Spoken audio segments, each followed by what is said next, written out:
के खिलाफ जंग में अल्लाह ने पाकिस्तान को सर बुलंद किया। मुसलमान जब अल्लाह पर भरोसा करता है तो दुश्मन पर फेंकी मिट्टी को भी मिसाइल बना देता है। अल्लाह के हुक्म के मुताबिक अपने फराइज की अंजामदही करता हूँ। फील्ड मार्शल सैयद आसिम मुनीर की सहाफ़ियों से गैर रस्मी गुफ्तगू। कहा कि पाकिस्तान अमन पसंद मुल्क है, जंग मसलत करने वालों को उसी तरह जवाब देंगे जैसा मई में दिया था। अल्लाह ताला के शुक्रगुजार हैं जिसने हमें फतह दिलाई।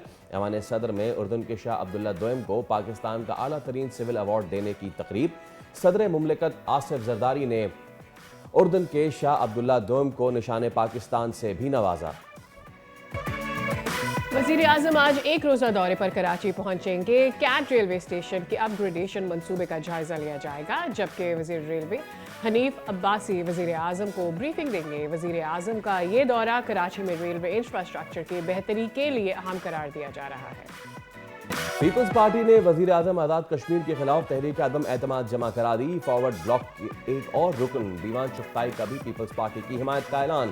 फैसला फरियाल तालपुर से मुलाकात के बाद किया। पाकिस्तान पीपल्स पार्टी की आला क़यादत ने अरकान असम्बली को फौरी मुजफ्फराबाद पहुंचने की हिदायत कर दी। तहरीक अदम एतमाद के लिए सादा अक्सरियत में 27 वोट दरकार है। तमाम पीपल्स पार्टी की जानिब से आज़ाद कश्मीर असम्बली में तहरीक अदम एतमाद के लिए 40 से ज़ायद अरकान की हिमायत का दावा। अनवारुल हक का तहरीक अदम एतमाद का मुकाबला करने का फैसला। कहा इस्तीफा नहीं देंगे। Tehreek Insaf Muslim Conference Jammu Kashmir peoples party गैर जानिबदार रहेंगी। तीसरे वनडे में भी पाकिस्तान की फतह। ग्रीन शर्ट्स ने आयरलैंडर्स को व्हाइट वॉश कर दिया है। शाहीन एंड कंपनी ने 3 मैचेस की सीरीज 3-0 से अपने नाम कर ली। 212 रन का हदफ शाहीनों ने हासिल कर लिया। फखर जमान और मोहम्मद रिजवान शानदार निफ्ट सेंचुरी के साथ नुमाया तरीन रहे। फाते कप्तान शाहीन शाफरीदी ने बॉलर्स को कामयाबी का क्रेडिट दे दिया। दूसरी जानिब एशिया कप राइजिंग स्टार्स में पाकिस्तानी शाहीन ने भारत ए को शिकस्त दे दी है। 137 रन का हदफ नौजवान शाहीनों ने 14वें ओवर में हासिल कर लिया। मास सदाकत शानदार ऑलराउंड परफॉर्मेंस के बायस पाकिस्तान की फतह में नुमाया तरीन रहे। निफ्ट सेंचुरी स्कोर करने के अलावा 2 भारतीय खिलाड़ियों को आउट भी किया। भारतीय इनिंग्स में शाहिद अजीज ने 3 शिकार किए और साद मसूद ने 2 विकेटें हासिल की। और आर्जा कल्ब समेत दीगर अमराज में मुब्तला अफराद हज नहीं कर सकेंगे।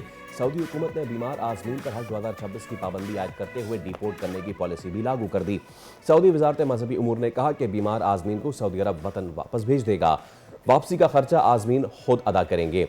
बीमार आज़म को फिटनेस सर्टिफिकेट जारी करने वाले डॉक्टर्स के खिलाफ भी कार्रवाई होगी। सऊदी वजारत सेहत ने कहा कि गुर्दों के अमराज डायलिसिस के मरीजों को हज 2026 की इजाज़त नहीं। सऊदी वजारत सेहत ने दिल के अमराज का शिकार मरीज जो मुशक्क़त के भी काबिल ना हो उन पर भी हज की पाबंदी लगा दी।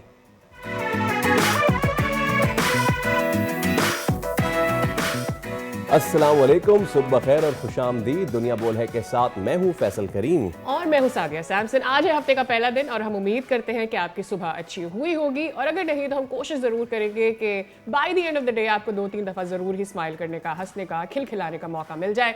जनाब फैसल, भारत के chief of defence staff general Anil Chauhan ने मुल्की दिफाई कंपनियों पर खुलकर तनकीद की। जी हाँ, बिल्कुल। जनरल चौहान ने बड़े वाज़ेह अल्फाज में कहा है कि भारत की कई दिफाई कंपनियां वादे कुछ करती हैं, डिलीवर कुछ और करती हैं, और ये सिर्फ बिजनेस का मामला नहीं, सीधा फौज की तैयारियों से जुड़ा हुआ एक इशू है साथ। एब्सोल्युटली। तो जनरल चौहान का कहना यह है कि इमरजेंसी प्रोक्योरमेंट यानी हंगामी दफाई खरीदारी के मुआहदे वक्त पर पूरे नहीं किए जा रहे। कुछ कंपनियां अपनी सलाहियत बढ़ा चढ़ाकर बताती है, लेकिन जब अमली डिलीवरी की बात आती है तो सब वादे धरे रह जाते हैं, बल्कि धड़ाम से गिर जाते हैं। और उन्होंने ये भी कहा कि वक्त पर डिलीवरी ना हो तो फौज की अहम सलाहियत जाया हो जाती है।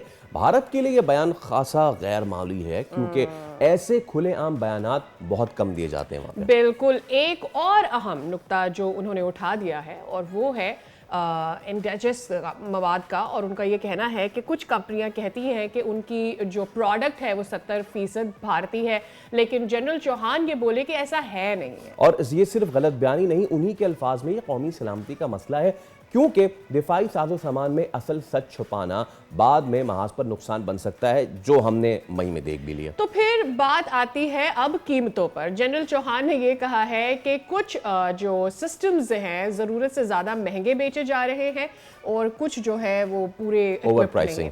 साथ ही ये भी कहा कि भारतीय दिफाई सनत को सिर्फ घरेलू ऑर्डर्स के सहारे नहीं चलना चाहिए, आलमी सतह पर भी मुकाबला करने के काबिल होना चाहिए। तो क्या सादिया मैं इसका मतलब ये लूँ कि भारतीय बिजनेसमैन ज्यादा मुनाफा कमाने के चक्कर में अपनी ही फौज को चूना लगा रहे हैं और अपनी ही सरकार को बेवकूफ बना रहे हैं। वेल लगता तो ऐसा ही है। खिताब में एक दिलचस्प नुक्ता ये भी था कि जनरल चौहान ने दफाई कंपनी से कहा कि थोड़ी सी हुबुल वतनी भी दिखाएं, हर चीज मुनाफा नहीं होती। लेकिन सादिया, मैं तो यही बात समझ पाया हूं कि सिर्फ भारतीय असलहा सनतकार ही इसके पीछे नहीं है, उनके पीछे हुकूमत की खुली सपोर्ट है।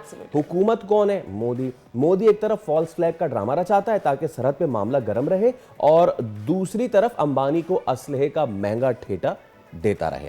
एब्सोल्युटली, और अब बढ़ चढ़ कर तो बोल नहीं सकते, इसलिए ढके छुपे अल्फाजों में मुझे ऐसा लग रहा है कि उन्होंने खिताब में ये कह दिया है कि मुनाफा ना कमाएं और हुबुल वतनी दिखाएं। अब बात यह है कि इन सारे जो बाइंग्स होती हैं इसकी अप्रूवल्स कहाँ से आते हैं। एब्सोल्युटली, इसी सब पे बात कर लेते हैं। दिफाई तर्जकार ब्रिगेडियर रिटायर्ड वकार हसन साहब हमारे साथ। वकार साहब, गुड मॉर्निंग और बहुत शुक्रिया आपके वक्त के लिए। मैं इस कंपैरिजन तो कोई है नहीं ना सर, क्योंकि एक तरफ अब बेचारे जो वहाँ के अनिल चौहान साहब जो हैं वो बबांगे दौहल ये कह रहे हैं कि ये तो सनतकार हमें बेवकूफ़ बना रहे हैं, चूना लगा रहे हैं, और इनका कंपैरिजन तो हमसे तो कोई है ही नहीं, जहाँ पे ना सिर्फ हम अपनी इंडिजिनस प्रोडक्ट बना रहे हैं, दुनिया को हम उसको एक्सपोर्ट कर रहे हैं। हमारे F-17s, हमारे अल-ज़रार्स, हमारे अल-खालिद्स, हमारे ऑल APCs सब के सब दुनिया की तवज्जो का मरकज़ है, और दूसरी तरफ ये 7 गुना बड़ी फौज जो क्लेम करते हैं, ये इनकी हालत है। जी thank you very much. Actually Bharat में मोदी को डंकापति कहा जाता है। ऑपोजिशन जो है डंकापति के मुराद ही कि आप डंडोरा पीटते हैं कभी विश्व गुरु का।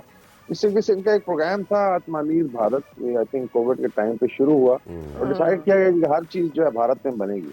तो इसमें आई थिंक बहुत सारी चीजें हैं। अनिल चौहान से पहले ये पूछे कि आप लेफ्टिनेंट जनरल रिटायर हो गए थे और आपको रिटायरमेंट से उठा के फिर उन्होंने चीफ ऑफ डिफेंस स्टाफ बनाया, तो उसकी क्या वजह थी? साफ जाहिर है basically he is a follower of RSS, तो इनकी अपनी कैपेबिलिटी या क्रेडिबिलिटी कोई नहीं है।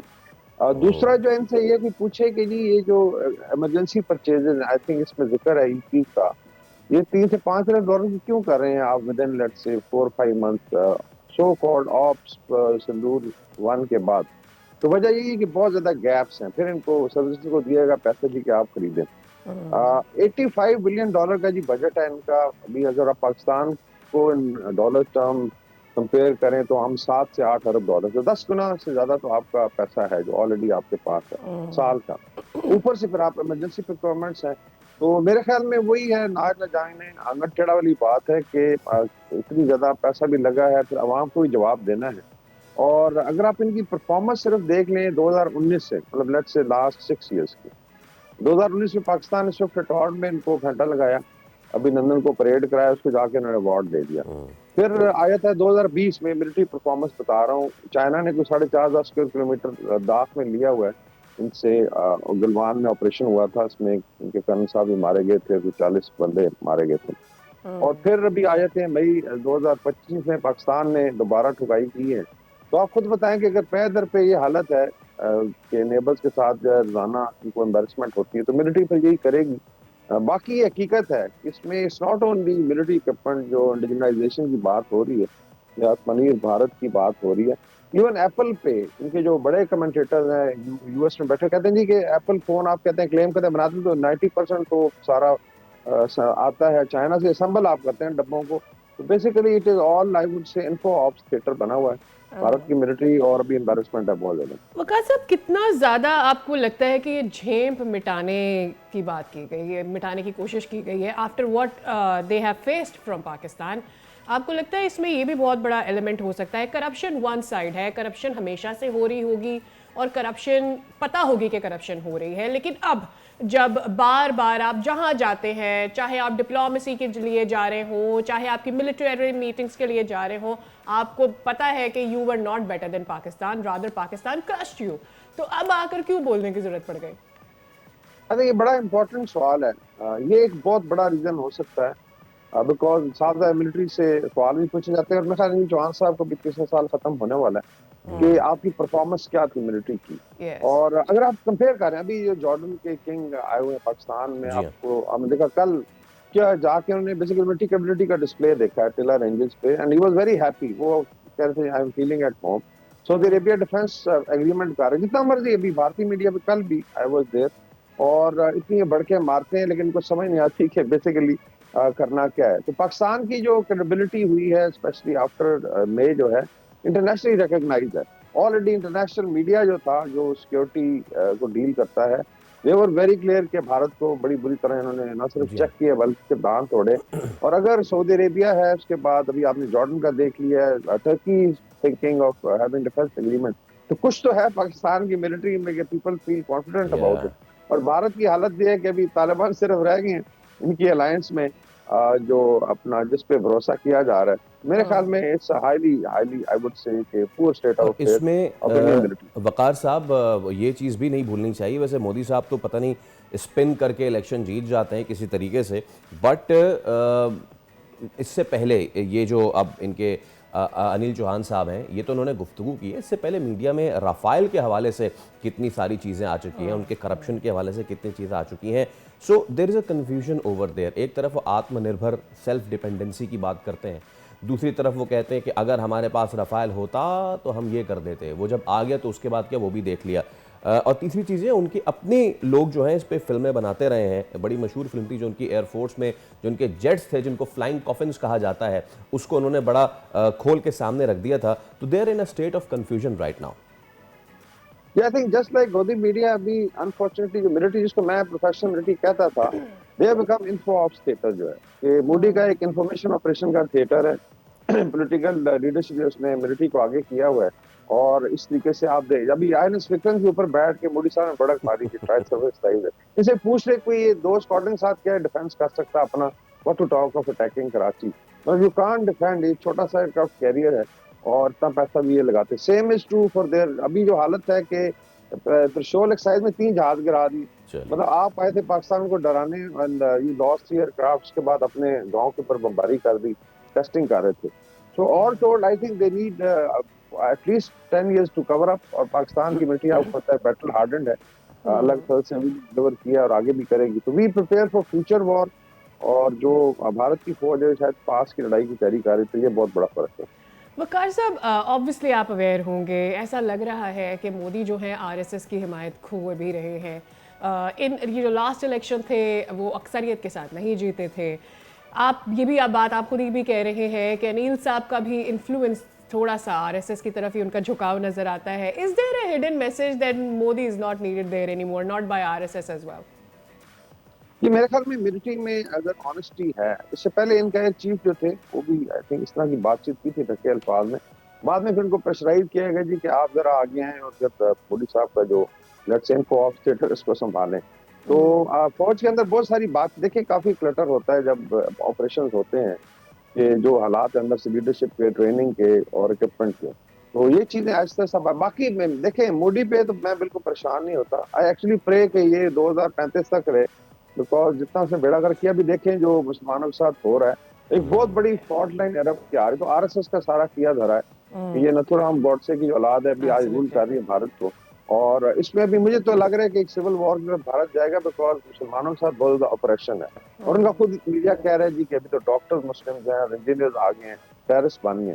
तो किससे बनाया? अगर ये कह रहे हैं सही है, इसका मतलब है कि we are looking at a very dark future for India. बाकी ठीक है, बिहार में जिस तरीके से जीते हैं इलेक्शन कमीशन के थ्रू, या लेट्स से धांधली के साथ, व्हाटएवर, आई प्रे कि मोदी साहब जो 10 साल और गुजारने, जो रहा था आई थिंक भारत है उसका भी बड़ा गर्क कर जाएंगे। वकार साहब, किसी भी तरीके से एक फॉल्स फ्लैग की भरपूर कोशिश के बावजूद मोदी सरकार उसको अटेन नहीं कर पा रही है। ये जो लाल किले पे चीज़ हुई थी, ये भी सबके सामने खुल के आ गई है। उनका अपना मीडिया बौखलाया हुआ था, गाड़ी कौन सी है, सिलेंडर ब्लास्ट है या क्या है, और उसके बाद उसको वो ट्रैक करते करते वो मुसलमान डॉक्टरों इंजीनियरों को सामने ले आए। फिर उसके बाद अगले ही दिन जो है वो एक पुलिस स्टेशन में धमाका हो गया, और वो खुद ही वहाँ पे जो धमाका का मवाद था उस वो फट के धमाका हो गया। नाउ आर्मी का ये कहना कि जी हमें चीज़ें टाइम पे डिलीवर नहीं हो रही एंड ऑल दैट, एक पॉलिटिकल एस्पेक्ट तो है इसका। But sir, as a soldier, अगर आप मुझे ये बता सकें कि किसी भी यूनिट को, भले से वो वॉर टाइम में हो या इवन वो वॉर की तैयारी कर रही हो, टाइम पे डिलीवरी ना हो, ये बताया जाए कि जी इसमें इंडिजिनस कंपोनेंट्स लगे हुए लेकिन वो ना हो, और ये पता चल जाए अगर कि ये जितने का है उससे ज़्यादा का मुझे दिया जा रहा है, ये कितना ज्यादा मोराल गिराता है उस यूनिट का, उस ब्रिगेड का, उस फौज का? जिसमें आई थिंक जो कॉर्पोरेट इंडिया और मूडी की कोलैबोरेशन है आरएसएस की, उसका बहुत बड़ा रोल है। Is a highly corrupted system. अभी जो अनिल अंबानी है, जो एक्चुअली बेसिकली इनके बड़े फ्रेंड है विराट के, उनको ठेका दिया गया था रफाइल की जो भी जॉइंट प्रोडक्शन की कुछ ना कुछ उन्होंने हज के पार्ट्स की, हालांकि उसकी कोई एक्सपर्टीज नहीं है। इसी तरीके से मुकेश अंबानी है, अडानीज हैं, इनको बड़े बड़े अभी पोर्ट्स हैं भारत की 80% are with Adani and Ambani, just imagine. और वाह। साफ ज़ाहिर है थोड़ा डिमोरलाइजिंग इम्पैक्ट भी आता है। बाकी मेन चीज ये है कि ना उनकी मिलिट्री लीडरशिप में कैपेबिलिटी, ये सारी दुनिया कह रही है। That's why I think Trump साहब इनको ट्रोल कर रहे हैं। इनको क्वाड के लिए तैयार किया गया था, लेकिन they couldn't face even Pakistan. ये बहुत बड़ा सवाल आ रहा है जी कि आप चाइना को क्या लेट्स से कंटेस्ट करेंगे। दैट्स प्रॉब्ली जो है मेरे ख्याल में यूएस एस्टैब्लिशमेंट डिसाइड कर लिया है कि अब इसको डिस्कार्ड कर दें एज एन एलाई। बाकी इनको आप कह लें कि चूरन चूरन देते रहेंगे और थोड़ा बहुत कोशिश करेंगे। तो दिस इज बाकी इंटरनेशनल मीडिया का कह रहे हैं, देखें वो आई थिंक 10th में ऑनवर्ड बड़ा क्लियर था, बल्कि 7th में ऑनवर्ड एवरीथिंग वाज क्लियर। हाँ ये जरूर है कि they have a huge media, वो भी कॉर्पोरेट इंडिया कंट्रोल करता है। I think 70% is Adani and Ambani. वो जितना झूठ आप बुलवा लें उनसे, and then they keep pampering. और मेरे ख्याल में कौम को भी आई वुड से सुनहरे ख्वाब दिखा के चला रहे हैं। 80-90% तो हालत ये है कि अभी आपको पता है कि 80 करोड़ लोगों को तो राशन दे रही है गवर्नमेंट जो है। 1 किलो दाल और 5 किलो चावल दिया जाता है एक बंदे की। ये हालत है बेसिकली। ठीक है, बहुत शुक्रिया वकास साहब। It was wonderful to welcome you one more time on the show. हाल यही पैदा होता है कि भाई ये इंटरनल इंक्वायरी क्यों नहीं हुई इसकी, और ये आकर मीडिया पे क्यों बोलना पड़ गया? वाज इट दैट इंपॉर्टेंट या इसके ऊपर कोई पॉलिटिकल एजेंडा है? वेल फिगर आउट हो जाएगा। ले रहे हैं एक ब्रेक, स्टे विद अस।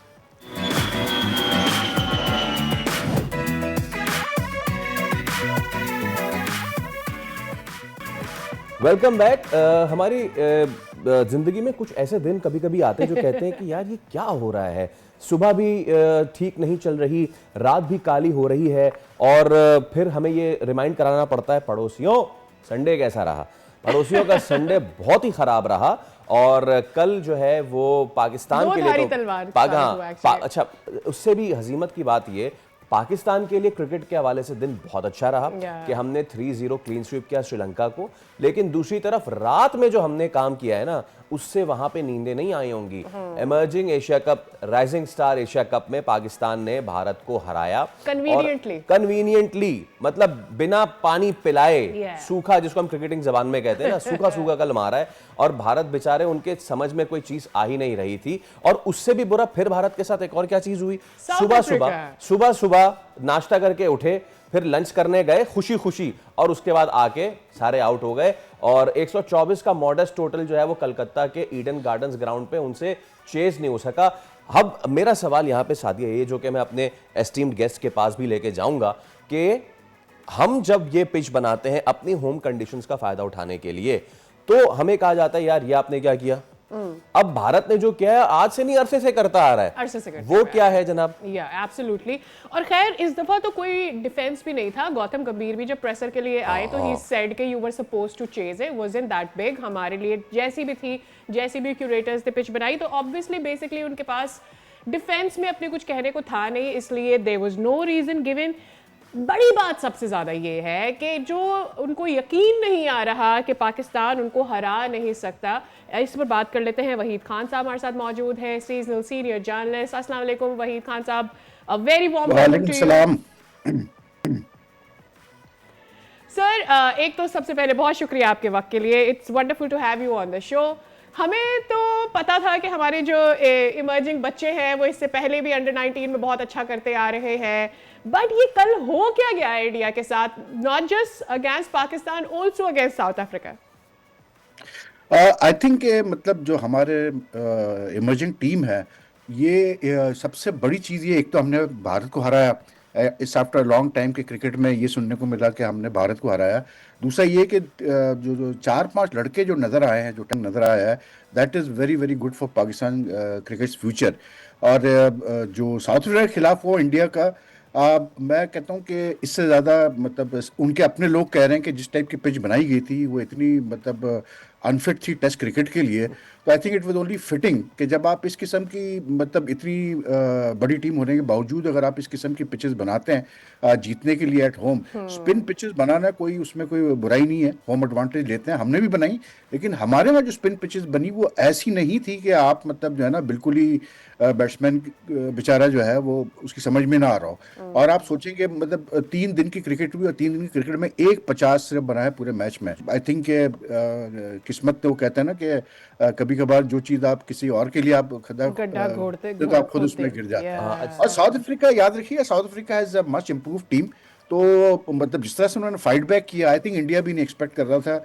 और जो उनके हेड कोच है गौतम गंभीर, जिन्होंने बाद में आके प्रेस कॉन्फ्रेंस की, उन्होंने हाथ खड़े कर दिए कि जी ये पिच पे तो 124 हो सकते थे, ये हो सकता था, वो हो सकता था, होने को तो बहुत कुछ हो सकता था भाई, लेकिन ऐसी पिच बनाने की जरूरत ही क्या थी आपको। भाई साहब, इन दोनों मैचेस में जो सुबह ईडन गार्डन्स और रात में कतर में हुआ, उसमें एक चीज़ मुश्तरक मुझे नज़र आई, India is a bad loser. और जब वो हारना शुरू होता है तो वो कहता है यार ये रूल कैसे आ गया, वो रूल कैसे आ गया। यानी कि आप किसी को, मैं वो लफ्ज़ इस्तेमाल नहीं करना चाह रहा जो जसप्रीत बुमराह और ऋषभ पंत ने जो गुफ्तगू फरमाई थी अगेंस्ट टेम्बा बावुमा, उसमें प्रॉब्लम यह है कि ऐश्वर्य प्रिंस जो है उन्होंने आके कहा जी हम शिकायत नहीं करेंगे। अब मुझे नहीं पता कि उनको क्या उसी तरह फ़ोन आ गया था जिस तरह वो जो स्टुअर्ट ब्रॉड के वालिद जो थे उनको फ़ोन आ गया था पीछे से कि कोई कार्रवाई नहीं करनी। एक तो ये चीज़, दूसरा ये रात में जो एक कैच वाला जो हुआ था तो इंडियंस कह रहे थे ये क्या हुआ, ये कैसे कर दिया आपने। तो कुल मिला के बात यह है कि हेजमनी इतनी है, पैसे का जोर इतना है कि मेरे लिए हो रहा है तो ठीक और मेरे खिलाफ हो रहा है तो वो गलत। नहीं, मैं आपके बात बताऊं, ये जो बवुमा वाला किस्सा है, it was an very bad taste. और जो मुझे पता चला है गालिबन उसको बुमराह को पेनलाइज तो किया है, डीमेरिट पॉइंट्स उसके मतलब उसको दिए हैं, लेकिन आप देखें ना कि हुआ यही कि किस्मत ने ऐसा खेल खेला है कि जिसको आप इतना डिसरिस्पेक्ट शो कर रहे थे, ये जहन में रखें कि वो दूसरी टीम का कप्तान है, मतलब वो सिर्फ कोई प्लेयर भी नहीं है, वो दूसरी टीम का कप्तान है, और उसको आपने इस टर्म में मतलब एड्रेस किया, और वो ही सेकंड इनिंग्स में मतलब दीवार की तरह खड़ा हो गया, और उसके 50 रन की बदौलत जो है साउथ अफ्रीका इवेंचुअली वो मैच जीत गया। तो जैसे मैंने कहा ना कि इंडिया के साथ अनहोनी पे अनहोनी हुई इस दफा, मतलब जो वो करना चाह रहे थे वो सारा उल्टा हो गया। दूसरा, मैं खुद हैरान था कि वो जो कैच वाला सिलसिला था कि मतलब इतनी आपका बड़ा सपोर्ट स्टाफ है, आपका अपने बंदे आईसीसी में बैठे हुए हैं, और आपको ये नहीं पता कि रूल चेंज हो चुका है, मतलब अक्टूबर से हो चुका है रूल चेंज, कि अब मतलब वो कैच नहीं तस्वुर किया जाएगा। मैं तो बल्कि हैरान ये था कि छक्का क्यों नहीं दिया, क्योंकि नए रूल के तहत जो कुछ हुआ उसमें छक्का तो मतलब बनता था उसका मास सदाकत का, लेकिन I don't know, maybe I may be wrong, लेकिन I was surprised that they didn't even know about the rule changes. और तीसरी चीज ये कि देखें, जब आप मतलब जब आपके अंदर एरोगेंस आ जाता है ना, जब आप समझते हैं कि हम जो है Absolutely. मतलब बादशाह है पूरे दुनिया के, अब हम हमें कोई टच नहीं कर सकता, तो फिर जब बुराई आती है तो फिर वो एक साथ आना शुरू होती है बुराई।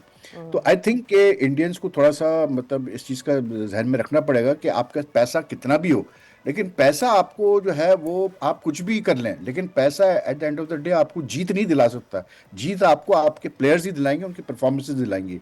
तो प्लेयर्स में जो थोड़ा बहुत एरोगेंस है वो अब अगर इसी तरह बरकरार रहा तो इसी तरह ही अब मैच हारना शुरू करेंगे।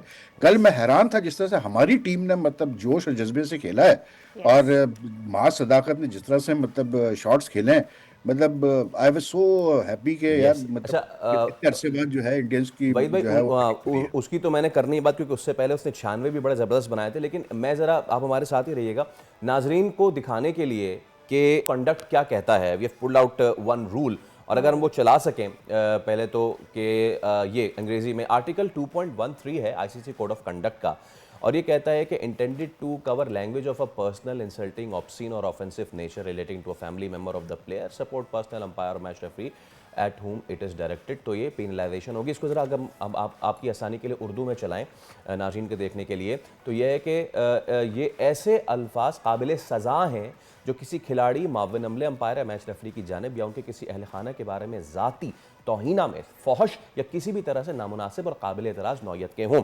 वही साहब, अब मैं आपके पास दोबारा आता हूँ। 2019 है गालिबन साल, पाकिस्तान खेल रहा है जनूबी अफ्रीका में, और सरफराज है विकेट के पीछे, और फुलकुए जो हैं वो हैं बैट्समैन। सरफराज ने जो गुफ्तगू फरमाई थी, अब आपको पता है ना वो कराची का स्ट्रीट जो क्रिकेट में जो बच्चा है वो उस तरह की जी जी बातें कर रहा होता है, तो वो उस तरह उन्होंने इसे अबे क्या कर रहा है और वो सारी चीजें। उस वक्त रेसिज्म थी, लेकिन इस वक्त सिर्फ डीमेरिट पॉइंट है, क्यों? देखिए, बात यह है कि एक चीज तो वाज़ेह है ना कि आपका आईसीसी में इस वक्त जो है, जो टॉप टू पोजीशंस हैं उसमें मतलब भारत से लोग बैठे हुए हैं। एक तो जयशाह जो है वो बीसीसीआई के सेक्रेटरी भी रह चुके हैं, फिर जो सीईओ है वो भी भारत से है, और भी मतलब जो मेजोरिटी है उनकी जो मैनेजमेंट है वो इंडिया से ही है। अभी हालिया एक क्रिस उसका ब्रॉड का स्टेटमेंट आया था, युवराज के लिए। जिसमें वो मैच रेफरी थे, जिसमें ओ उन्होंने ओपनली एब्सोल्युटली। कहा कि यार मुझे तो कॉल आई थी कि जी आप जो है मतलब हाथ हल्का रखें इंडियन टीम के ऊपर और आप इनको फाइन मत कीजिएगा। उसको, उस स्टेटमेंट को आप देखें कि किस तरह से कन्वीनियंटली दबा दिया गया। मतलब वो अगर अगर वो ये कहता कि जी मुझे कॉल आई थी कि इसको कहते हैं अपना कि मुझे ऑस्ट्रेलियन ने कहा या मतलब पाकिस्तान ने जी कहा, तो वो जी। कितना शोर मचता। तो इसमें तो कोई शक नहीं कि जब आईसीसी में इतनी डोमिनेशन है इंडियंस की, तो you will see that little bit of बायस। और मुझे तो ये पहला किस्सा नहीं है, बायस तो नजर आ रहा है। आप देखें ना कि जो एशिया कप में जो इंसिडेंट हुआ था पाकिस्तान और जी हाँ। इंडिया का, बात ये थी कि आपको ये देखना पड़ता है कि शुरुआत किसने की। तो शुरुआत तो मतलब इंडिया ने की थी।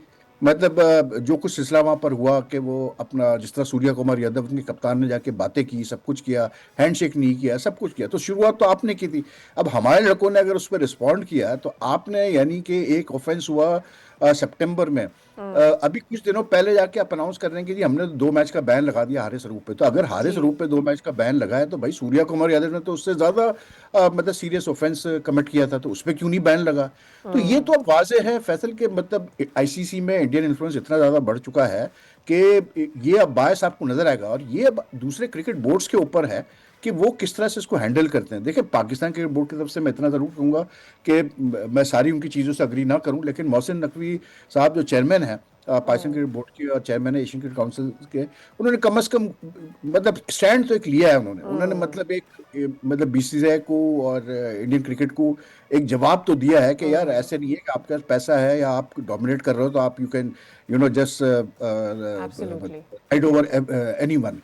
तो I think the other cricket boards also need to मतलब थिंक अबाउट दिस कि भाई ये इस तरह से नहीं चल सकता, आपको फेयर रहना पड़ता है। अगर आप सजाएं दे रहे हैं तो फिर आप इवन तरीके से दें। आई डोंट थिंक इवन तरीके से सजाएं दी जा रही है। बिल्कुल आप सही कह रहे हैं कि सरफराज को उस ऑफेंस पे 4 मैच का बैन लगा था। तो अब एब्सोल्युटली। बुमराह ने जो किया है, बुमराह पे भी इतना ही बैन लगना चाहिए था, क्योंकि बिल्कुल। जैसे आपने बहुत सही ये पढ़ के बताया है ये कोड ऑफ कंडक्ट का, it's not a small matter. लेकिन आप ये देखें फैसल ये कैसे उस चीज को दबा दिया गया, जी हाँ। कैसे उस चीज को इंडियन मीडिया में भी दबा दिया गया कि मेरे जैसे कोई, हालांकि उनके अपने लोगों ने कहा कि यार ये बड़ी गलत चीज की है, इस किस्म की मतलब वाहियात बात करने की आपको जरूरत नहीं है। वहीद खान लेकिन आई थिंक साहब, cricket board need to push this issue. Yes. Yes Waheed साहब, आई थिंक पाकिस्तान ने बहुत अच्छा, जो आप पॉइंट आउट भी कर रहे हैं कि आपने कम से कम आवाज़ तो उठाना शुरू की, आपने एक्शन तो लेना शुरू जी किया, and Pakistan should be consistent about it, जब तक कि दूसरी जो कंट्रीज हैं उनको भी ये कॉन्फिडेंस नहीं आ जाता that they should start raising their voice. Let's talk about Pakistan versus Sri Lanka. A good win for us, I mean like, और फिर ये कि बड़ी अरसे बाद हमने कोई क्लीन स्वीप किया है, एक तो ये बड़ी चीज़ अच्छी हो गई, वनडे में क्लीन स्वीप किया है, होम ग्राउंड पे क्लीन स्वीप किया है, शाहीन शाह अफरीदी के लिए एज अ कैप्टन की बड़ा अच्छा है। बिल्कुल। पाकिस्तान ने इससे पहले साउथ अफ्रीका आई थी, उनको भी हराया था, लेकिन साउथ अफ्रीका की जो टीम आई थी, everyone knew that it was not the full strength side, उनके या 7-8 प्लेयर नहीं थे। या तो ये जो श्रीलंकन टीम को हराया, दिस इज अ वेरी मतलब significant victory in the sense कि एब्सोल्युटली। ये श्रीलंकन टीम फुल स्ट्रेंथ थी, इसमें कोई आप नहीं कह सकते कोई प्लेयर मिसिंग था उनका मेन। तो उस लिहाज से आप देखें तो मैं समझता हूँ कि जी 3-0 इज अ वेरी गुड मतलब स्कोर लाइन, और मतलब शोज अटर डोमिनेशन बाय पाकिस्तान। और सबसे अच्छी चीज ये है कि देखें जब आप होम सीरीज खेलते हैं तो आजकल कुछ सेटअप ऐसा हो रहा है मतलब इंटरनेशनल क्रिकेट का, रैंकिंग्स में भी और दूसरी चीजों में, कि आपको पूरा पूरा फायदा उठाना पड़ता है होम सीरीज का। तो I think Pakistan has really done well. और दूसरा ये कि मेन चीज ये है कि देखें बाबर का ये जो मतलब 100 करना और अब फिर से उसके बल्ले से रन निकलना शुरू हुए हैं, या तो I think he is been a key player for Pakistan. लेकिन मतलब मैं समझता हूँ कि बहुत अरसा हो गया था कि 100 नहीं उससे हुए थे, ये तो उसने फाइनली एक 100 किया, उसका कॉन्फिडेंस भी वापस आया होगा। तो आई मीन ओवरऑल अगर आप देखें ये था तो वनडे, लेकिन आई थिंक इससे बहुत फर्क पड़ेगा पाकिस्तान को going into the T20 world cup, क्योंकि अभी दिसंबर जनवरी में पाकिस्तान की कोई मैचेस नहीं है international. Pakistan will now go straight into series against Australia at home, और उसके बाद सीधे ये T20 वर्ल्ड कप खेलेंगे। तो that is why this victory will be very very important for us. Absolutely Waheed भाई, थैंक यू सो मच। बस जाने से पहले मैं आपसे आमीन की एक वो सुनना चाहूँगा। मैं ये सिर्फ क्या दुआ करना चाह रहा हूँ कि कल माँ सदाकत सुफियान मुकीम ने बड़ा अच्छा खेला, या अल्लाह उन्हें शादाब खान से बचा। आमीन सुम्मा आमीन। बहुत शुक्रिया वहीद खान साहब, आप हमारे साथ आमीन का। थैंक यू सो मच जनाब। तो Pakistan clinch victory 3-0 against Sri Lanka. Pakistan ने कल इंडिया को हराया, क्या ही ज़बरदस्त बात। इसी के साथ एक ब्रेक लेते हैं, दोबारा हाजिर होंगे। स्टे विद अस।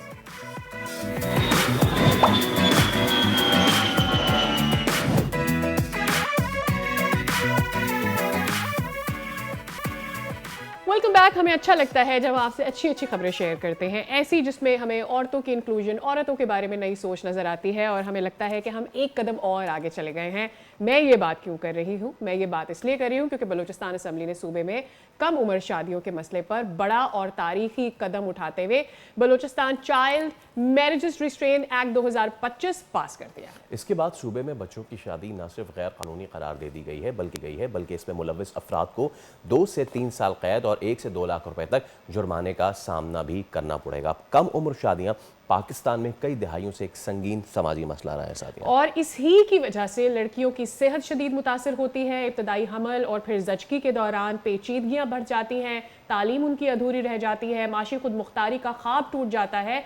आलमी इदारा सेहत ये कहता है कि 18 साल से कम उम्र लड़कियों में जचगी के दौरान अमवात का खतरा बालिग खवातीन के मुकाबले में कहीं ज्यादा होता है। एब्सोल्युटली। और इसी पन से मंजर में ये कानून आने वाली नस्लों के तहफ़्फ़ुज़ के लिए इंतहाई अहम समझा जा रहा है। इसी मामले पे हम गुफ्तगू कर लेते हैं क्योंकि बड़ा ही अहम ये इशू है, बहुत ही अहम और सेंसिटिव ये इशू है। तो मेंबर बलूचिस्तान असम्बली फ़रा अजीम शाह हमारे साथ मौजूद हैं। फ़रा साहिबा, thank you so much for time. बहुत शुक्रिया आपके लिए, आपका हमारे लिए जो वक्त निकालने के लिए।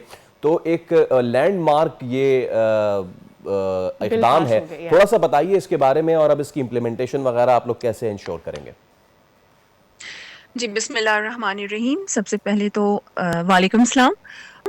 और बहुत ही अच्छे तरीके से आप दोनों ने इसको एक्सप्लेन भी कर दिया, इसके ड्रॉबैक्स भी बता दिए कि अर्ली मैरिजेस के जो इम्पैक्ट्स होते हैं, बैड इम्पैक्ट्स होते हैं माशरे पे, वो क्या होते हैं।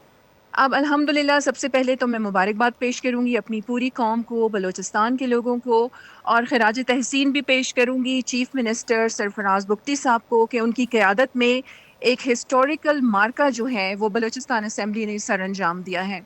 जिस तरह आप लोगों ने भी शुरू में बताया कि अर्ली मैरिजेस के बहुत ज़्यादा बुरे इम्पैक्ट जो हैं माशरे पे पड़ रहे थे, और मैं आपको यहाँ पे बताऊँ कि ट्राइबल एरिया के होने की वजह से यहाँ पर ऐसे ऐसे लोग थे, ऐसे ऐसे केसेस हमारे सामने आ रहे थे कि 8 साल, 9 साल, 10 साल की बच्चियों की शादियाँ 60-80 साल के बूढ़ों से कर दी जाती थी, सिर्फ इस नाम पे कि जी इस्लाम में जायज़ है।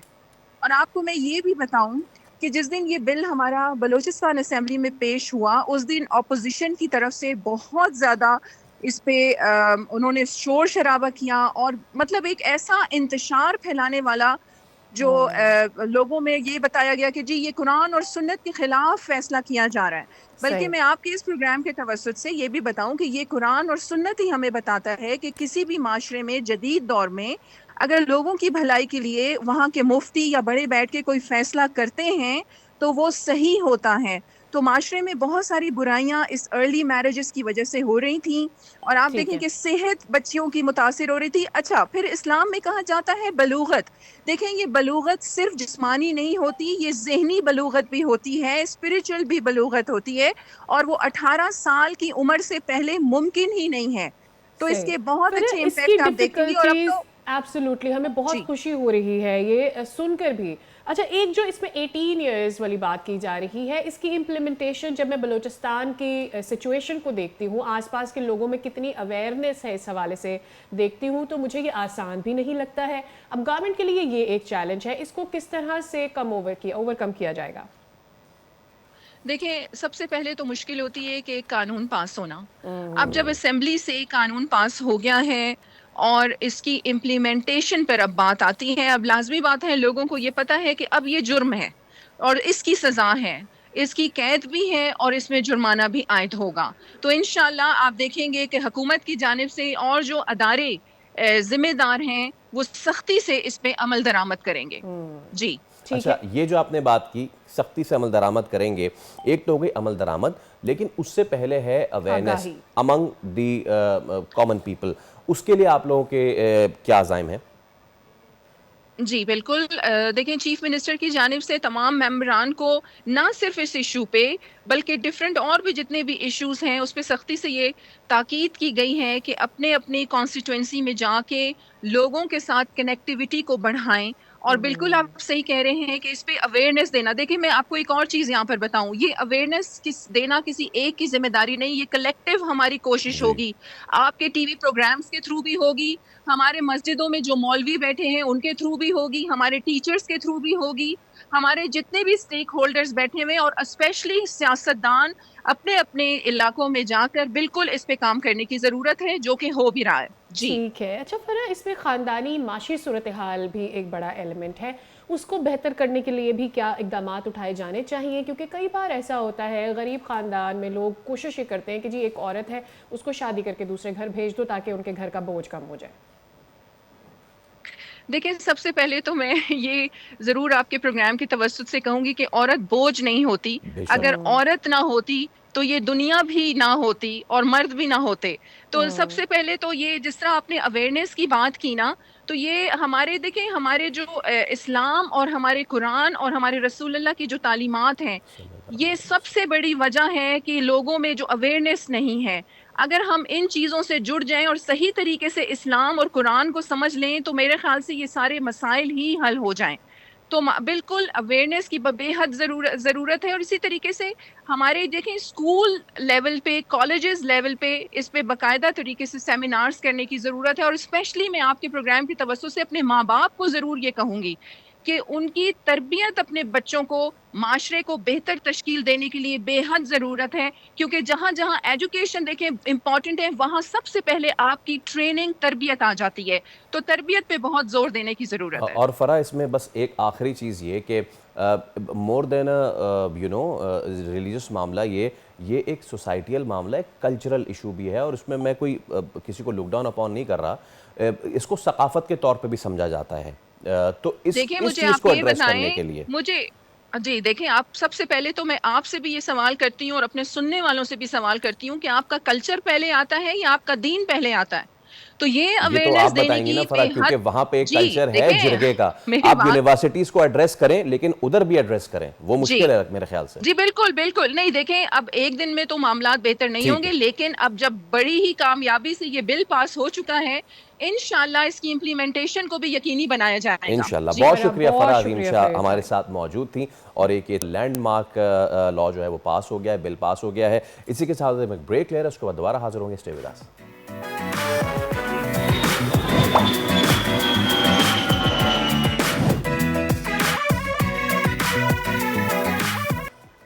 एक बार फिर आपको कहेंगे खुशामदीद। उम्मीद करते हैं कि आप खैरियत से होंगे और ठीक ठाक होंगे। एक और अच्छा डिसीजन लिया गया है और पंजाब में ज़मीनों पर कब्ज़ा, पंजाब में एक बड़ा मसला था, उसके खिलाफ एक तारीखी कदम उठाया गया है। पंजाब हुकूमत ने Punjab protection of ownership of immovable property ordinance 2025 की मंजूरी दे दी है। और अब कब्जा केसेस बरसों नहीं चलेंगे बल्कि सिर्फ 90 डेज में निपटा दिए जाएंगे। वज़ीर पंजाब मरीम नवाज का ये कहना है कि ये कानून आवाम की मिल्कियत के तहफ़्फ़ुज़ के लिए है। कब्जा माफिया के खिलाफ एक फैसला कुन कार्रवाई के लिए इसको एक माइलस्टोन समझा जा रहा है। और इस नए कानून के तहत अब जो डिस्प्यूट रेजोल्यूशन है उस कमेटी के जरिए 90 दिन के अंदर अंदर फैसला सामने आ जाएगा। अच्छा, इस सब पे हम बात कर लेते हैं। हमारे साथ इसमें जो कानूनी मामलात हैं, कैसे ये होगा और पहले क्यों नहीं हो रहा था, माहिर कानून बैरिस्टर वकास अब्रेज़ खान मौजूद हैं। अस्सलाम वालेकुम Waqas, and thank you so much for your time. हमें पता है कि पंजाब में ये इशू है। वैसे तो लैंड ग्रैबिंग का पूरे पाकिस्तान में इशू है। हम जहाँ बैठे हुए वहाँ तो चाइना कटिंग पूरे पाकिस्तान में हमने मुतारिफ करवाई है। लेकिन ओवरऑल इस इक़दाम को आप कैसे देखते हैं? और 90 दिन का ये जो कहा गया है, आपको कैसा लगता है? ये इज इट प्रैक्टिकल या फिर थोड़ा आगे पीछे मामला हो सकता है? ये बताइए। देखिए, first of all, I must appreciate these kind of legislation in Punjab, and I must say this is extraordinary piece of legislation on the part of Punjab government. क्योंकि हमने इससे पहले भी बहुत सारी लेजिस्लेशन पंजाब की हद तक देखी जो कि बहुत काबिल सताइश है जो लेजिस्लेशन थी, and this is one of that kind of legislation कि जिससे आवाम को बहुत ज़्यादा फ़ायदा होगा, खास तौर पे उन लोगों को, उन खवातीन को, उन बच्चों को जो बच्चे यतीम हैं और वो खवातीन जो कि बेवा हैं। क्यों उनको बेनिफिट करेगी ये सारी चीज़ें कि हमारी सोसाइटी में जो बासर लोग हैं वो उनकी प्रॉपर्टीज़ पे कब्जा कर लेते थे और हमारा जो लीगल प्रोसेस है वो बहुत लीथल है, और उसके अंदर एक इंसान जब सिविल कोर्ट का दरवाज़ा खटखटाता था तो उसे कई साल लग जाते थे इंसाफ लेने के लिए, फिर वकला की फीसिस, फिर कचहरियों के चक्कर, फिर कोर्ट्स के चक्कर, और वो इंसाफ लेने के लिए उससे 5, 7, 10 साल तक, और कहीं कहीं दफ़ा हम देखते थे कि 10 साल से भी ज़्यादा लग जाता था। लेकिन लोगों की जो ऑनरशिप का जो मामला था, उनके टाइटल का मामला था, उनकी पोजेशन के मामला थे, वो जू के तू रहते थे। तो ये पंजाब हुकूमत की तरफ से जो एक्स्ट्राऑर्डिनरी इकदाम लिया गया है, इसके बाद जो ज़िले की सतह के ऊपर डिप्टी कमिश्नर जो डिस्ट्रिक्ट पुलिस ऑफिसर है, इनकी सरबराही में 6 रुकनी कमेटी ये फैसला करेगी अगर कोई भी शख्स जो है वो एप्लीकेशन फाइल करता है सेक्शन 7 के तहत कि मेरी प्रॉपर्टी पे किसी भी बात से शख्स नहीं है, कब्जा माफिया नहीं है, किसी गिरोह ने कब्जा कर लिया है, तब with in the span of 90 days, 90 दिन के अंदर, 2 साल के अंदर नहीं, 10 साल के अंदर नहीं, 20 साल के अंदर नहीं, बल्कि 90 दिन के अंदर एक शख्स की प्रॉपर्टी की।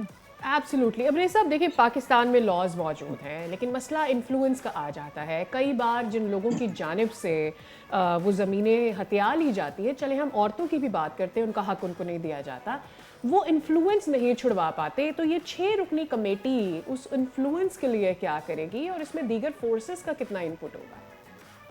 देखिए, इस 6 रुकनी कमेटी के अंदर इस शहर की एक डिस्ट्रिक्ट के सबसे ज़्यादा 62 ब्यूरोक्रेट्स होंगे जिसकी सरबराही डिप्टी कमिश्नर करेंगी, जिनके साथ डीपीओ होंगे, उसके बाद एडीसीआर असिस्टेंट कमिश्नर कंसर्न डीएसपी, और एक जो है वो कंसर्न एसएचओ या पुलिस स्टेशन जो है वो जाके कब्जा वागुजार करवाएगा। तो आई थिंक इनसे ज़्यादा गवर्नमेंट की सतह पे, ये गवर्नमेंट की तरफ से कोई अथॉरिटी या कोई पावर ज़्यादा मजबूत नहीं हो सकती है, स्ट्रेंथ नहीं हो सकती जितने कि ये लोग एक शहर के हाथ टू सम हाउ ब्यूरोक्रेसी की अगर हम बात करें, तो आई थिंक कि इनसे ज्यादा तो बासर शख्स कोई नहीं हो सकता कि जिनके पास अथॉरिटी है, जिनके पास स्टेट की रिट है, और जो शख्स स्टेट की रिट को चैलेंज करेगा उस शख्स की बिल्कुल जो है वो गर्दन मरोड़ दी जाएगी। जो शख्स किसी बेवा की प्रॉपर्टी पे कब्जा करेगा, किसी यतीम बच्चे की प्रॉपर्टी पे हाथ साफ करने की कोशिश करेगा और ये समझेगा कि ये अदालत का दरवाजा खटखटाएगा, जैसे बारी भरकम फीसिस देनी पड़ेगी और वहां पे डिलेड अफीड कमेटी वाला जो चक्कर है वो फेस करना पड़ेगा। यहाँ पे ये चीजें नहीं है। 90 दिन के अंदर ये कमेटी ने सारी चीजें सर्टेन करनी है, डिटरमाइन करनी है और इंसाफ फराहम करना। और 2 बड़ी इंपॉर्टेंट चीजें कर दी गई। अगर कोई शख्स झूठी कंप्लेन फाइल करता है और इस कमेटी का वक्त जाया करता है तो उस शख्स के गिर्द भी गहरा तंग कर दिया गया, उसे भी 3 साल की सजा दी जाएगी। और जो शख्स किसी की प्रॉपर्टी पे इलीगल या अनलॉफुल तरीके से या फ्रॉड से, फॉर्जरी से, चीटिंग से कब्जा करता है, उसके लिए सेक्शन 4 में 10 साल की सजा रख दी गई, जो कि ये कमेटी फैसला करेगी और इसको असर्टेन करेगी, इसकी कंफर्मेशन करेगी हाई कोर्ट के रिटायर्ड जजेस में। वकास, आपने इस पे हमने ना बात कर ली कि एक बैकलॉग होता था और सालों तक वो चीज़ें चलती रहती थी, दिस इज़ वन थिंग, लेकिन इसमें हम जो ब्यूरोक्रेसी है, जो निज़ाम है, पटवारी निज़ाम, उसको भी हम यकसा नज़रअंदाज नहीं कर सकते। सो आई थिंक कि ये मामला ना सिर्फ जो आईनी बैकलॉग है, अदालती बैकलॉग है, उसको एड्रेस करेगा, एक चीज़, दूसरा ये जो ब्यूरोक्रेटिक हर्डल्स हैं उसको एड्रेस करेगा, एंड विद दैट जो ये माफिया है उसको भी एड्रेस करेगा। देखिए, तीनों चीज़ों को एड्रेस करेगा वो इसलिए कि सबसे पहले ब्यूरोक्रेट्स स्पीडीली एक्सपीडिशियसली इन चीज़ों को डिसाइड करेंगे और ब्यूरोक्रेट्स के फैसले की कंफर्मेशन कौन करेगा? हाई कोर्ट के रिटायर्ड जजेस पे मबनी स्पेशल ट्रिब्यूनल करेगा। इट मीन्स के ब्यूरोक्रेसी को शुतर महार की तरह आज़ादी नहीं दे दी गई, बल्कि उनके ऊपर भी एक चेक रखा गया in the presence and the supervision of the retired जजेस ऑफ द हाई कोर्ट, जो ट्रिब्यूनल बनाया जाएगा। तो अल्टीमेटली उनके ऊपर भी एक चेक रख दिया गया। फिर उसके बाद हमारी सोसाइटी के अंदर जो हमारा लीगल प्रोसेस है उसको ये चीज़ें बहुत ज़्यादा असिस्ट करेंगी। जो लीगल प्रोसेस के अंदर चीज़ की जो डिलेइंग टैक्टिक्स थे, मैं जो माजरत के साथ ये बात करूंगा कि वोकला की तरफ से, हम लोगों की तरफ से भी जो डिलेइंग टैक्टिक्स का इस्तेमाल किया जाता था और जो केस जो है 2-2, 4-4, 5-5 साल लटकता रहता था, अब ये चीजें इस तरह नहीं होनी जा रही। जिस चीज संभवी प्रोसेस और 90 दिन के अंदर सारी चीजें होंगी। और मैं आपको ये अपनी आंखों देखकर हाल बताता हूँ, चूंकि मेरा नेटिव सिटी है सियालकोट, यहाँ पे सही। डिप्टी कमिश्नर सभा अली असगर साहबा है और डीपीओ सियालकोट है फैसल सिद्धार्थ, दोनों बड़े अच्छे तरीके से इन चीजों को देख रहे हैं।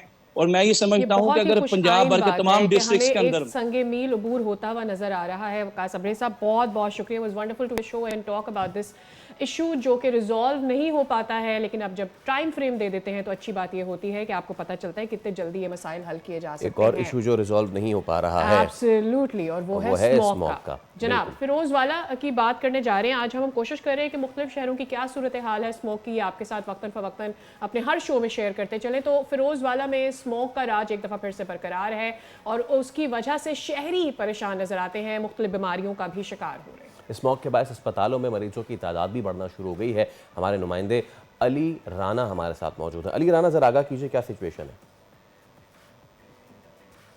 जी शुक्रिया। मुल्क के दीगर शहरों की तरह फिरोजवाला में भी इस वक्त स्मोक ने जो है वो अपने पंजे गाड़ना शुरू हो गए हैं और स्मोक की बढ़ती हुई स्मोक की वजह से जो है वो शहरी तरह तरह की बीमारियों में इस वक्त मुबतला होना शुरू हो गए हैं, जिसमें सांस की, गले की बीमारी जो है वो इस वक्त शहरियों में जो है बढ़ना शुरू हो गई है। अगर हॉस्पिटलों की बात की जाए तो हॉस्पिटलों में जो है मरीज़ों की तादाद जो है वो इस वक्त बढ़ती दिखाई दे रही है और स्मोक की वजह से जो है शहरी जो है उनको आंखों में जलन और गले में जो है वो सांस का मसला जो है वो काफ़ी ज़्यादा लाहक हो गया है।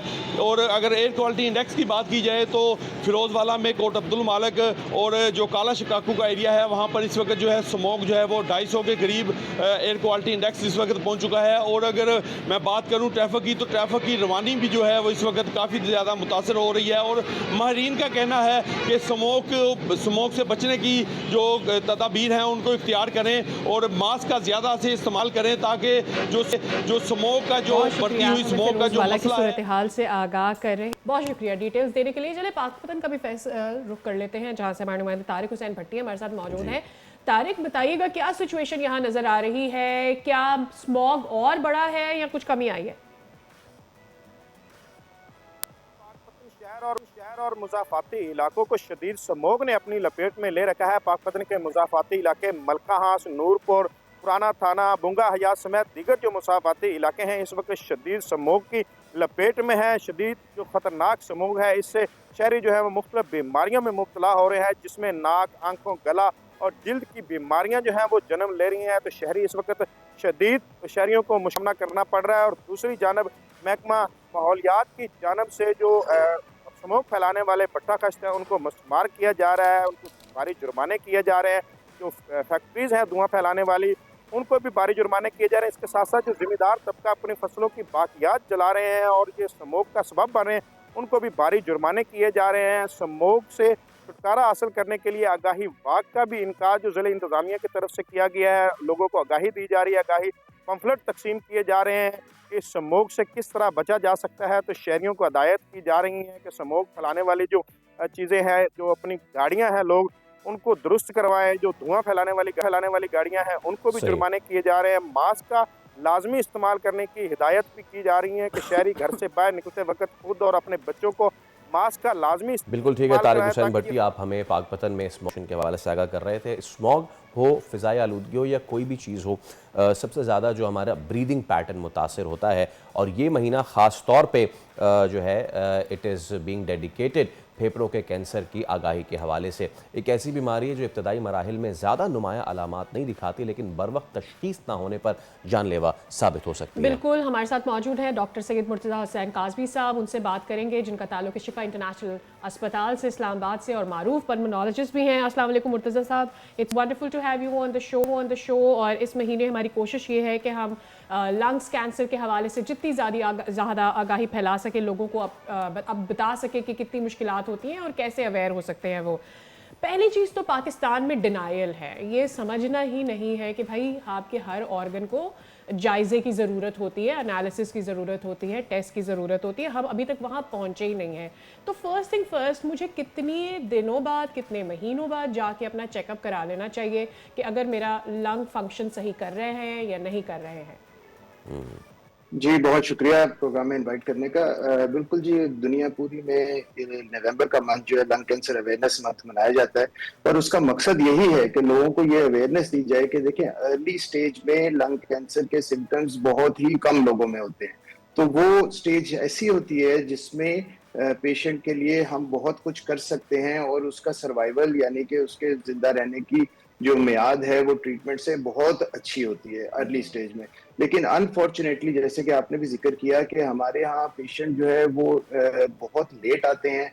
हम तकरीबन 70 to 80% पेशेंट जो हैं वो देखते हैं थर्ड या फोर्थ स्टेज पे, जिसपे हमारे पास ट्रीटमेंट ऑप्शंस बहुत लिमिटेड हो जाती है। तो आपने जिस जिक्र किया कि कौन लोग हैं या किन को जो है अपना चेकअप कैसे करवाना चाहिए, तो देखिए इसमें पूरी दुनिया में एक लंग कैंसर स्क्रीनिंग जो मेथड है वो अभी उसका रुझान बढ़ता जा रहा है और बहुत सारे मुल्कों ने इसको अपना लिया है। जो लोग स्मोकिंग करते हैं और हैवी स्मोकिंग करते हैं, हैवी स्मोकिंग से मुराद ये है कि 15 से 20 सिगरेट वो रोजाना के पीते हैं और वो पिछले 15 से 20 साल से पीते आ रहे हैं और उनकी एज ब्रैकेट जो है वो 45 ईयर्स से 70 ईयर्स के दरमियान है। अगर उनको कोई सिम्टम नहीं भी है, कोई अलामत नहीं भी है, तो भी उनको साल में एक दफा जो है अपना चेकअप करवाना है। और इसमें जो बेस्ट स्क्रीनिंग टूल है वो लो डोज सीटी स्कैन है, जो आम सीटी स्कैन के मुकाबले में बहुत ही मिनिमल रेडिएशन जिससे एक्सपोजर होता है और वो ही सीटी स्कैन अर्ली स्टेज पे डिटेक्ट कर सकता है। डॉक्टर साहब, अगर एक दफ़ा फिर से आप इस सिटी स्कैन का नाम हमें बता दें ताकि लोगों को कंफर्म हो जाए, बिकॉज बहुत बार हमें पता ही नहीं चलता है कि कौन से स्कैन्स करने हैं और कौन से कम रेडिएशन वाले स्कैन्स हैं।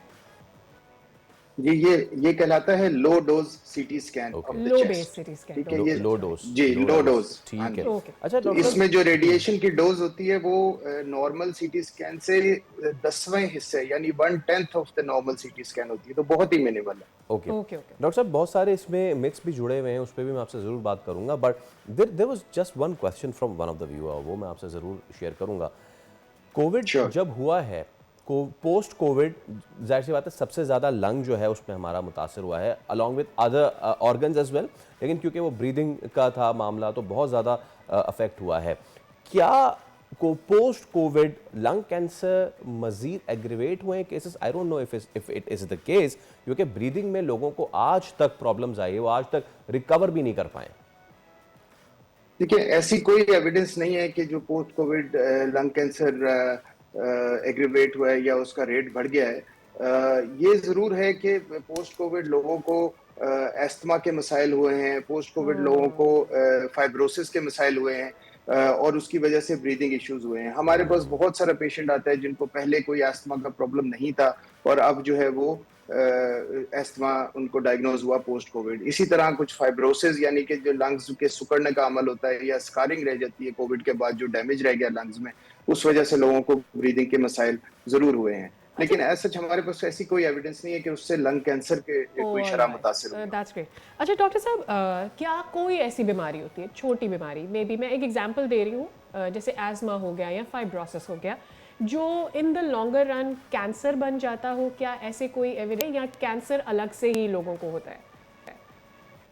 जी, ये बहुत अच्छा सवाल आपने किया। देखिए, एक बीमारी जो फेफड़ों की जिसको हम कहते हैं सीओपीडी या आम जुबान में इसको दायमी दमा भी कहा जाता है, ये नॉन रिस्क फैक्टर है लंग कैंसर का। तो ये बीमारी आगे बढ़कर जो है वो कैंसर में का रिस्क बनती है। दूसरी जो बीमारी है वो लंग फाइब्रोसिस भी जो है इनडायरेक्टली ये भी लंग कैंसर का रिस्क फैक्टर है। तो इसके अलावा भी फेफड़ों की कुछ क्रॉनिक बीमारियां हैं जो कि लंग कैंसर के रिस्क फैक्टर में इजाफा करती हैं। और lastly, now there are some myths related to this कि जी लंग्स को आप प्योरीफाई कर सकते हैं, कुछ डिटॉक्सेस यूज़ कर सकते हैं। आई don't know if it's true और नॉट, या फिर ये अगर एक बार ख़राब हो, बहुत से लोग नेगेटिव भी सोचते हैं, एक बार ख़राब हो गया तो फिर ये दोबारा से हम इसको ठीक नहीं कर सकते।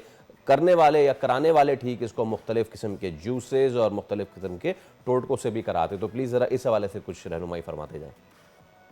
देखिए, इसमें एक जनरल कॉन्सेप्ट है कि बॉडी जो ब्लड को डिटॉक्स करने का एंटीऑक्सीडेंट्स के साथ, और उसमें मुख्तलिफ न्यूट्रिशनिस्ट आपको बेहतर गाइड करते हैं।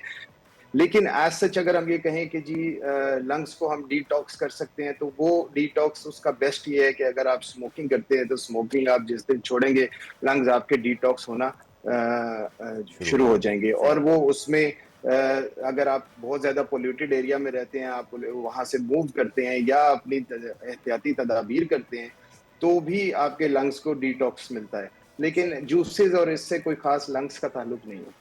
ठीक है, बहुत शुक्रिया डॉक्टर साहब, it was wonderful to host you on the show और बहुत इन्फॉर्मेटिव लाइटफुल रहा आपसे बात करना। चलें अब एक ब्रेक ले रहे हैं, उसके बाद दोबारा हाजिर होंगे। स्टे विद अस।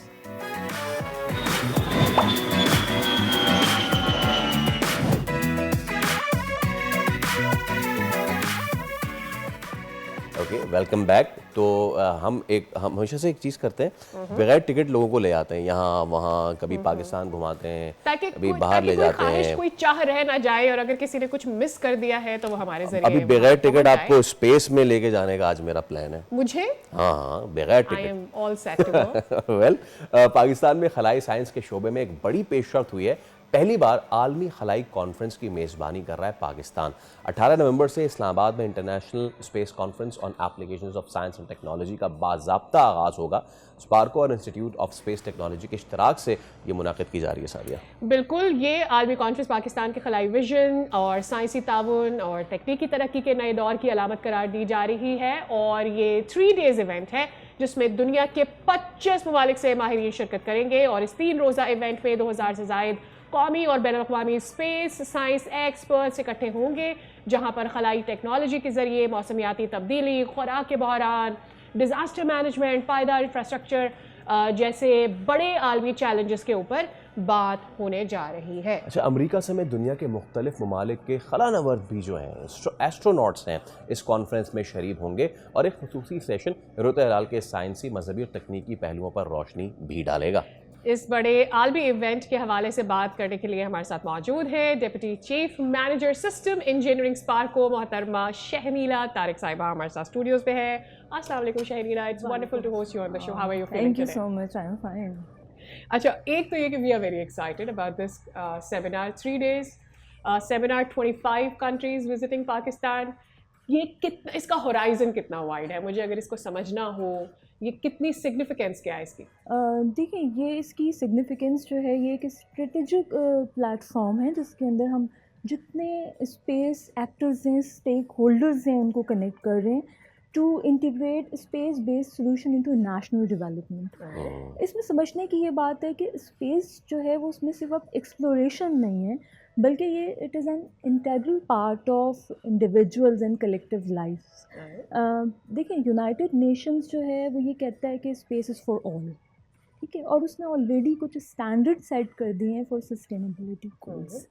अब ये जो स्पेस टेक्नोलॉजी है, ये एक क्रूशल है to drive socio economic development, क्योंकि इसका ये जो कैटलिस्ट है बेसिकली सस्टेनेबल डेवलपमेंट के लिए, और जो कि हर सेक्टर और हर सेगमेंट के अंदर अपना जो रोल है वो सिग्निफिकेंटली प्ले करता है।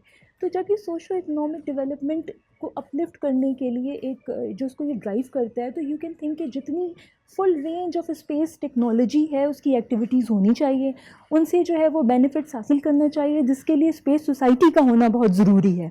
ठीक है, अच्छा, अब ये जो स्पेस सोसाइटी है ये इनका बेस्ट यूटिलाइजेशन करे। अब इस सोसाइटी की कोऑपरेशन, कोलैबोरेशन, नेटवर्किंग और टू एड्रेस कॉमन चैलेंजेस हमारे लिए ट्रांसफॉर्मेटिव प्लेटफॉर्म का होना बहुत ज़रूरी है। और ये ग्राउंड ब्रेकिंग कॉन्फ्रेंस है और it is one of the commitments of our national space policy to achieve self reliance, जिसके अंदर जो है हम ना सिर्फ इनोवेशन, फोस्टरिंग इनोवेशन होगी, इसके अंदर जो है वो to address common critical challenges हैं जो कि हम फोकस करेंगे ग्लोबल सस्टेनेबिलिटी की तरफ। ठीक है, ये बेसिकली एक एफर्ट है, कलेक्टिव स्पेस एफर्ट्स है, जिसको हम ट्रांसलेट करने की कोशिश करेंगे सस्टेनेबल डेवलपमेंट गोल्स के अंदर। शहनीला साहिबा, हम कहाँ पे खड़े हैं अपने एस्ट्रोनॉट्स प्रोड्यूस करने में? इसमें एक तुर्की, एक मंगोलिया और एक अमेरिका के एस्ट्रोनॉट आ रहे हैं, और जब भी आप खला की तरफ देखते हैं ऊपर, तो हमारा जहन में होता है कि पता नहीं आप बाहर से ब्लू डॉट कैसा नज़र आता होगा। हम कहाँ हैं? पाकिस्तान कब अपना पहला एस्ट्रोनॉट कह सकते हैं कि खला में भेज सकता है? जी, इंशाल्लाह कमिंग ईयर्स के अंदर जो है वो आप लोग बिल्कुल ये देखेंगे कि पाकिस्तान का जो मैन स्पेस मिशन है वो मटीरियलाइज़ हुआ है। रिसेंटली फैब 2025 में ही हमने चाइनीज़ मैन स्पेस स्टेशन के साथ एक MOU साइन किया और बेस्ड ऑन दैट हमारे जो पाकिस्तान के अंदर जो सिलेक्शन ऑफ एस्ट्रोनॉट है इट इज़ इन प्रोसेस। और इसके अंदर इस तरह से है कि जो जितने भी एस्ट्रोनॉट्स हमारे पास हैं उनमें से एटलीस्ट 2 की सिलेक्शन जो है वो होगी आफ्टर जब वो चाइना के अंदर उनकी एक ट्रेनिंग होगी, और फिर एक एस्ट्रोनॉट उसमें से जो फाइनल होगा वो स्पेस स्टेशन होगा और उसके पास कुछ टेक्निकल असाइनमेंट्स होंगी जो एज अ साइंटिफिक पेलोड वहाँ पे वो काम करेगा। Oh, right. तो we have this programme. Thankfully, I'm excited to see one coming from our own country. बहुत शुक्रिया शहनीला, आपको यहाँ पर देखकर, आपसे इन्फॉर्मेशन लेकर, इस कॉन्फ्रेंस की सिग्निफिकेंस जानकर बहुत अच्छा लगा।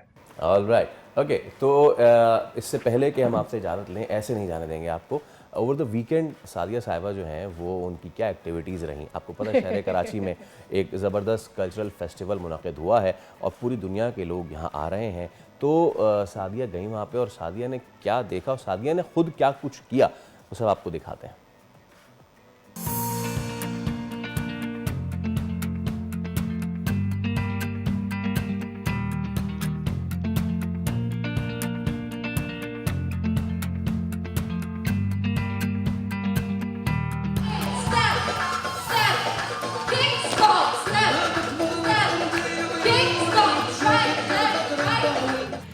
कहते हैं ना कि culture opens the sense of beauty, and I am sure आपने गेस कर लिया होगा कि मैंने ये इडियम भी क्यों बोला, ये मिसाल भी क्यों दी, क्योंकि मैं आई हुई हूँ वर्ल्ड कल्चरल फेस्टिवल में।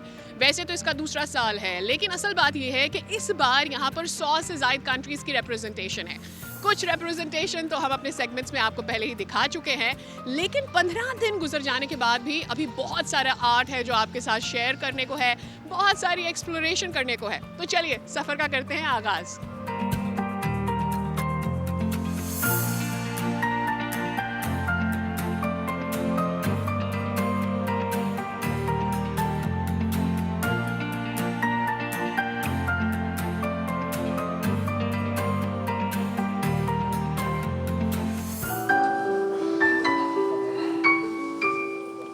As we walk here, we step around into second arabesque.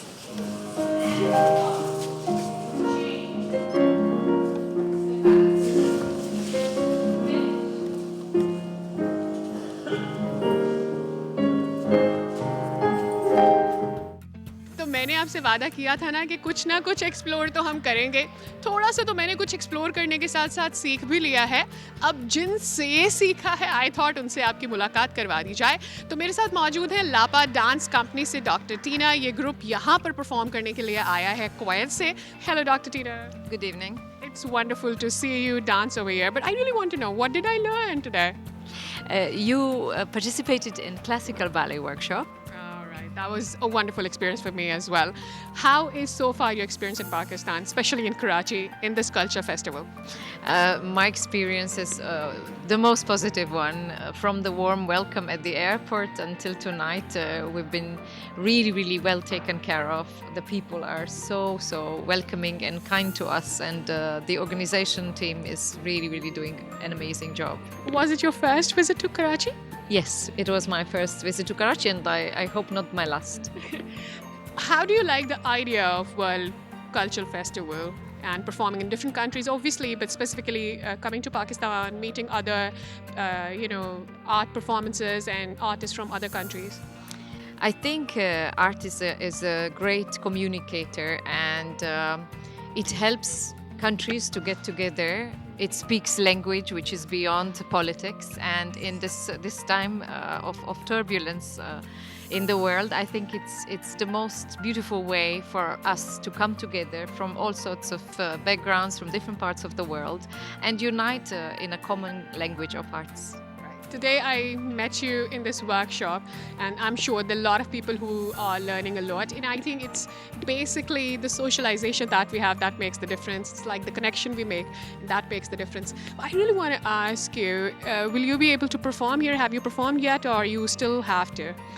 We will be performing tomorrow night at 7 p.m. So this is an opportunity to invite your wonderful audience and yourself to come and join the performance. The title is Where Words Die. and it's a tribute to journalists and media workers who's been systematically targeted and killed in Gaza. 7, 8, step, step, kick, stop, step, step, kick, stop, right, left, right, 1, 2, 3.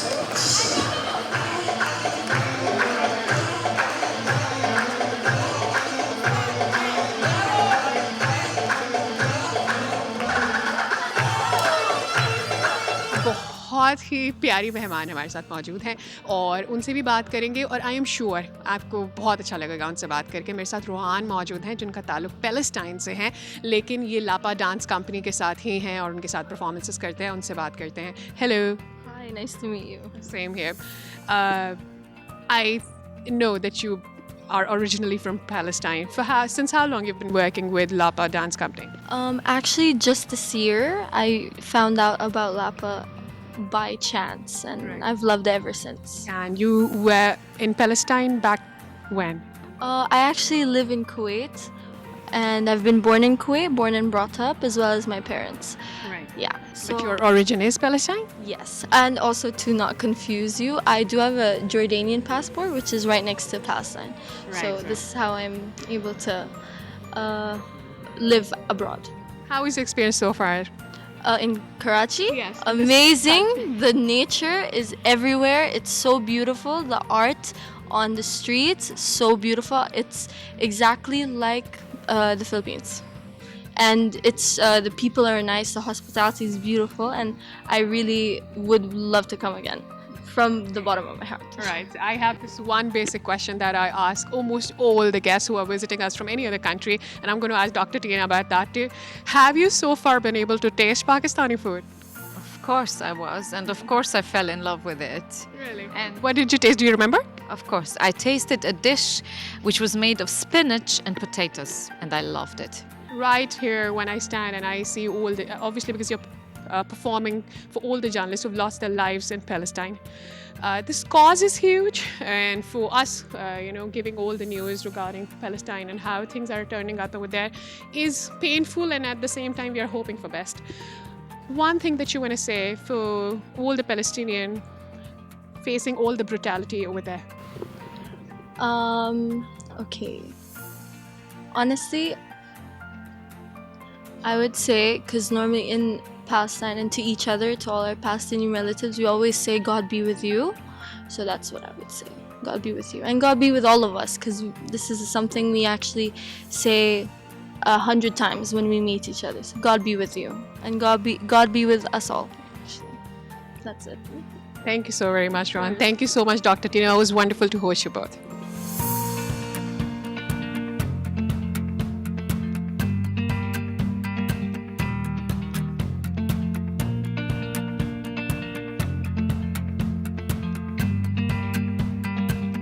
तो जनाब और बहुत सारे artist दुनिया भर से यहाँ आए हैं। एज आई सेड बिफोर के 100 से ज़्यादा ममालिक से यहाँ पर आर्टिस्ट आए हैं अपनी परफॉर्मेंसेस दिखाने के लिए, अपना कल्चर हमारे साथ शेयर करने के लिए। हम उन्हें वेलकम नहीं करेंगे तो और कौन वेलकम करेगा। तो अगर आपके पास कुछ है जानने के लिए, एक्सप्लोर करने के लिए, आपके पास टाइम है और वो है 7 तारीख तक आप यहाँ पर आ सकते हैं और यहाँ से बहुत कुछ हासिल कर लेकर जा सकते हैं। सी यू यार। तो जो सादिया ने सीखा है अब वो यकीनन दूसरों को भी सिखाएंगी, including me. Classical ballet it was and Palestinian folk dance too. ज़बरदस्त। तो ये फेस्टिवल जारी है और ये दिसंबर तक जारी रहेगा, तो जो अभी तक नहीं होकर आया है वो होकर आ जाए। मीनवाइल जो नहीं जा पा रहा है उनके लिए हम अपने स्टूडियोज में आपकी दुनिया भर से आए गेस्ट की मुलाकात तो करा ही रहे हैं। एब्सोल्युटली। विद दैट हम आपसे अब लेंगे इजाज़त। आपने रखना अपना ख्याल। आपसे मुलाकात होगी कल दोबारा। अल्लाह हाफिज़। Bye bye.